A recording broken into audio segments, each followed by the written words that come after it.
ఓ దేవుని సేవకుడు అంటాడు, దేవుని సేవలో ఉన్నట్టు మనం తుప్పు పట్టడం కన్నా అరిగిపోవడం బెటర్ అన్నాడు.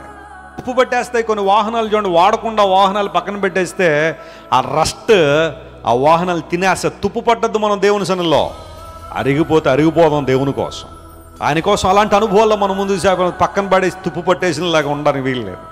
ప్రార్థన ప్రార్థన ప్రార్థన, దేవుని కార్యాల్లో ప్రార్థన చేసినప్పుడు దేవుని కార్యాలు ఎంత ఉన్నతమైనవి.